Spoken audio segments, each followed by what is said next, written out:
Avui prepararé aquest arròs a la caputxina. Veieu quina bona pinta? Doncs és una recepta molt antiga, que apareix en el llibre La cuinera catalana, que és un llibre de la primera meitat del segle XIX. I després en trobem una altra versió en el llibre de la cuina catalana d'en Ferran Agulló, que és un llibre de principis del segle XX. Preparats? Apa, som-hi!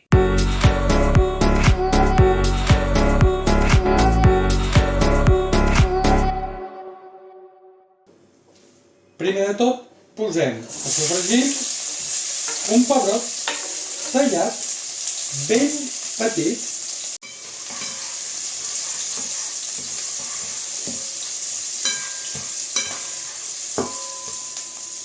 Quan tenim el pebrot mig sofregit, hi afegim all i julivert.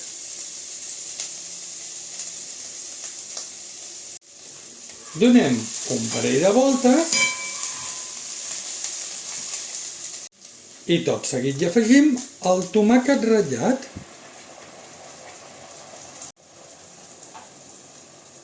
Barregem tot ben barrejat i deixarem fins que el tomàquet estigui fet. Quan el tomàquet ja ha perdut tota l'aigua, hi afegim l'arròs. L'integrem ben integrat i deixarem que rossegi una mica. Tenim l'arròs enrossit i li posem uns pèsols.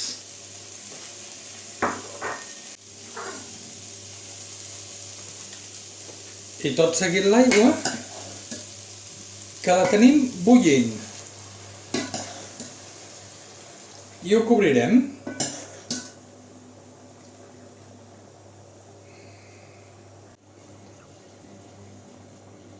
I ara és el moment de salar-ho. Recordeu que els arrossos, quan provem, ara provaré una miqueta de brou, sempre ha de tenir un punt salat perquè després el perd.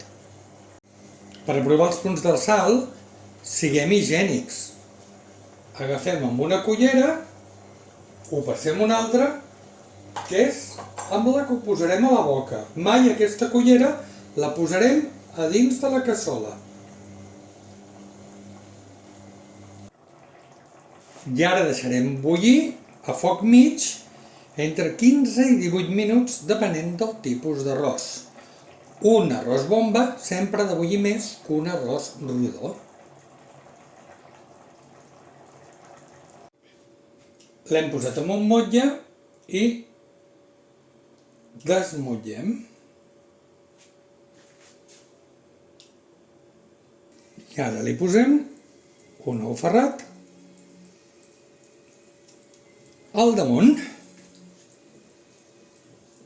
I ja el tenim. I no t'oblidis de subscriure't per a més receptes com aquesta. I deixa comentaris què t'agradaria que cuinés.